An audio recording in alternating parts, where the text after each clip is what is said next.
ABP news, खबर सिर्फ सच की।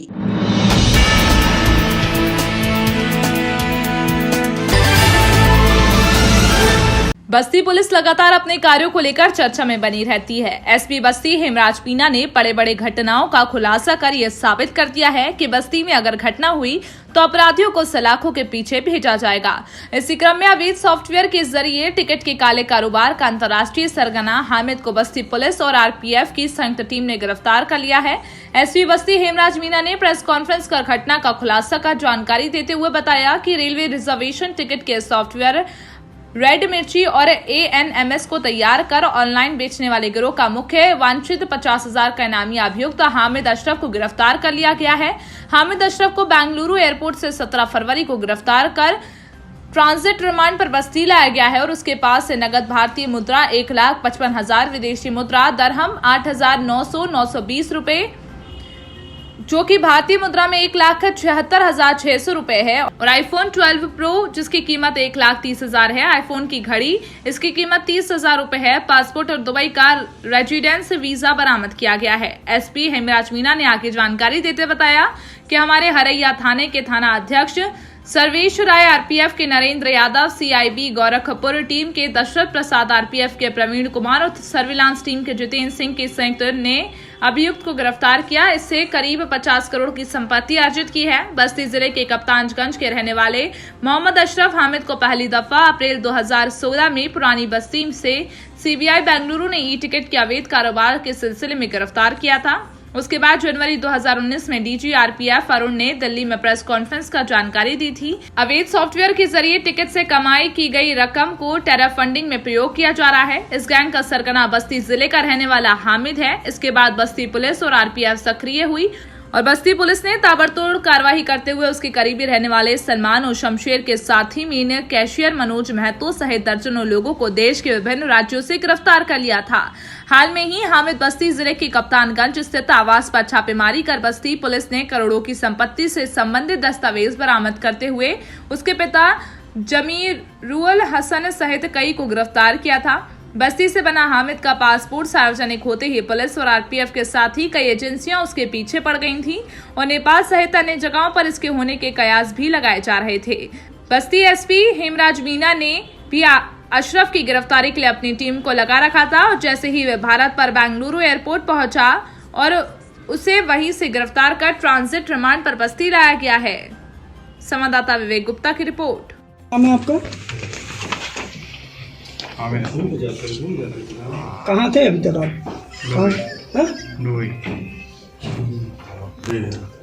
ट्रेन टिकट वाला कैसे आप हैंडल करते थे जो बुकिंग होती थी?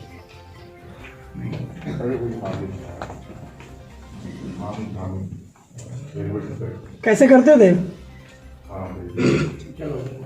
कौन सा सॉफ्टवेयर यूज करते थे? नाम तो बताओ। नाम क्या है? अरे नाम तो बताओ अपना। नाम तो बता दिया। बताए सर। क्या नाम है? तुम्हारे ऊपर टेरर फंडिंग का आरोप लगता है, बराबर पुलिस उसमें आती है, क्या सच्चाई है इसमें? कोई सच्चाई नहीं है इसमें, मेरा कोई लेना नहीं। टेरर फंडिंग की बात कहाँ तक सही है? इसमें कोई सच्चाई नहीं है। फिर कैसे बातें आ रही हैं तमाम सारी? ऐसा कोई लेना देना मेरा कुछ नहीं है। ये सॉफ्टवेयर में कितने, 4 सॉफ्टवेयर के अलावा भी कुछ बनाया तुमने? कोई नहीं, वही 4 बनाए? जो सब चीज आएगा। तो उसमें कितने चल रहे हैं अभी? अभी उसमें चल रहे हैं कि नहीं कुछ? नहीं सर। सब बन रहे? चलो। बताना चाहूँगा कि यहाँ पे थाना जो पुरानी बस्ती है इसमें एक मुकदमा लिखा गया था 2019 में, जिसमें उसमें 4 लोगों की गिरफ्तारी हुई थी और एक ये जानकारी मिली थी कि एक ऐसा एक गैंग यहाँ पे बस्ती में ऑपरेट हो रहा है, जिसमें एक रेड मिर्ची और एक एएनएमएस के नाम से एक सॉफ्टवेयर बना के और IRCTC की जो साइट है उसमें थोड़ा चेंज करके और इनके द्वारा बल्क में जो टिकट है वो तत्काल टिकट बुक किए जा रहे थे। उससे इन्होंने काफ़ी बड़ी मात्रा में जो नीचे जो टिकट बनाने वाले जो एजेंट हैं उनको ये सॉफ्टवेयर बेचा हुआ था। करीब 1500 लोगों के द्वारा ये सॉफ्टवेयर यूज किया जा रहा था और इसमें जानकारी हुई थी कि एक सबसे जो महत्वपूर्ण इस गिरोह का जो सरगना है वो है हामिद अशरफ, जो कि थाना कप्तानगंज का बस्ती के ही रहने वाले हैं और इनके द्वारा ये सारे सॉफ्टवेयर बना के और नीचे सुपर सेलर और सेलर के माध्यम से एजेंटों तक इनके द्वारा बेचे गए थे। इसमें हमारी टीम लगातार काम कर रही थी, लेकिन पिछले साल जब इनको जैसे ही बाकी इनके जो गैंग के मेंबर पकड़े गए थे तो ये यहाँ से भाग के और दुबई चले गए थे। तब से लगातार दुबई में रह रहे थे। बीच में आप सभी को जानकारी है कि 2020 में लॉकडाउन था काफ़ी दिन, तो हमारी टीम इस पर काफ़ी आगे काम नहीं कर पाई। और फिर उसके बाद में इसका पूरा जो गिरोह के बारे में जानकारी लिया गया। इसमें अभी कुछ दिन पहले योगेंद्र विश्वकर्मा और इनके जो पिता हैं हमीद के, उनको गिरफ्तार करके जेल भेजा गया था। करीब उस समय इनकी जो प्रॉपर्टी है, जो कि बेनामी संपत्ति, करीब 15 करोड़ की संपत्ति की जानकारी उसमें मिली थी। तभी से जानकारी हुई थी कि ये इसका पासपोर्ट बना है और ये दुबई में है। तो हमारे द्वारा और रेलवे के द्वारा इसमें रेलवे जो हमारी RPF है, इसके द्वारा गोंडा में मुकदमा पंजीकृत किया गया था, बस्ती में भी इसके खिलाफ मुकदमे पंजीकृत थे। और इसके अलावा सेंट्रलाइज तरीके से कई जगह इन पर मुकदमे पंजीकृत हुए थे, उसमें हमीद का नाम आया था। तो इसमें रेलवे की जो हमारी गोंडा की टीम, बस्ती की टीम और थाना हरैया की जो हमारी टीम है, वो इस पर काम कर रही थी। तो इनका सबसे पहले हमारे द्वारा यहाँ जानकारी करके और इनका पासपोर्ट निरस्त कराने के लिए आवेदन किया गया। इसके अलावा एक लुकआउट नोटिस इनका जारी हुआ था। इसी पे अभी इनकी जानकारी मिली थी कि ये बेंगलोर में 16 तारीख में उतरे हैं और वहाँ से इनको जो इमिग्रेशन में इनको पकड़ा गया था। तब जानकारी मिलने पर हमारी टीम यहाँ से RPF की टीम और हमारे थाना हरैया की टीम गई और 17 तारीख को इनको गिरफ्तार किया गया और वहाँ से ट्रांजिट रिमांड पे इनको यहाँ बस्ती में लाया गया है और अब इनको गोंडा जेल में भेजा जा रहा है। हामिद अशरफ हैं ये, इनके फादर का नाम है जमीरुल हसन और ये रंबापुर थाना कप्तानगंज के रहने वाले हैं और इनकी उम्र करीब अभी 23 साल के आसपास में है। इनसे जो बरामदगी हुई है वो नगद भारतीय मुद्रा है करीब 1,55,000 रुपया। इसके अलावा विदेशी मुद्रा नगद जो दिरहम में है, ये 8,920 वहाँ की जो दिरहम इनके पास में, जिसका कि भारतीय मुद्रा में करीब 1,76,000 रुपया होता है। और एक आईफोन प्रो जिसकी कीमत करीब 1,30,000 के आसपास में वो इनके पास से बरामद हुआ है। एक आईफोन की जो घड़ी है जिसकी कीमत करीब 30,000 रुपया वो इनके पास से बरामद हुई है। और एक पासपोर्ट और दुबई का जो रेजिडेंस जो वीज़ा है वो इनके पास से मिला है। इनसे जो पूरा डिटेल में हमें जानकारी किया गया तो इन्होंने बताया था कि 2013 में इन्होंने किसी अन्य व्यक्ति से ये जानकारी इनको मिली थी कि कैसे सॉफ्टवेयर बनाया जाता है। उसको फिर इन्होंने उसको डिकोड करके उसका जो भी जानकारी करके उन्होंने एक अपना 2014 में एक सॉफ्टवेयर बनाया और उस सॉफ्टवेयर को इनके द्वारा यहाँ लोगों को बेचा गया। और जब इनको काफ़ी अर्निंग होने लगी तो इसकी जानकारी RPF को हुई और मुकदमे इनके खिलाफ लिखे गए और CBI ने इनको 2016 में अपने एक मुकदमे में इनको गिरफ्तार किया गया। 2016 से फिर जब जैसे ही जेल से छूटे इनके द्वारा फिर इसमें दोबारा इनके द्वारा एक रेड मिर्ची के नाम से इन्होंने एक सॉफ्टवेयर बनाया और उसको बेचा।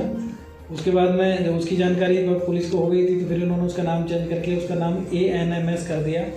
और इन दोनों सॉफ्टवेयर को इन्होंने जो पोर्टल के माध्यम से, YouTube के माध्यम से इसको सेल करते थे और फिर जितने भी जो ट्रैवल एजेंट थे उनको ये सॉफ्टवेयर बेच के और उनसे पर मंथ करीब 1,000 से 1,500 रुपये का ये अर्निंग करते थे। और इनके ऑल ओवर इंडिया अराउंड मतलब 1,500 मतलब 1,500 के आसपास इनके जो एजेंट्स थे, जैसे कि ये पर मंथ इनकी करीब 1 से 1.5 करोड़ रुपए की कमाई इनकी हर महीने होती थी। और इस पूरे 2016, 17, 18 और 19 तक इनके द्वारा नवंबर में ये मुकदमा लिखा गया था, जनवरी 20 तक इन्होंने सॉफ्टवेयर चलाया और करीब इनके द्वारा टोटल जो जानकारी मिली है अप्रोक्स 50 करोड़ की प्रॉपर्टी इन लोगों के द्वारा बनाई गई। और जिसमें जो अगर हम इसका डिटेल में जाते हैं तो एक अहमदनगर मुंबई में इनका एक जो प्लॉट है जिसकी 700 वर्ग फीट का, जिसकी कीमत करीब 2 करोड़ रुपया है। एक मुंबई में इनका फ्लैट है करीब 1 करोड़ रुपये का।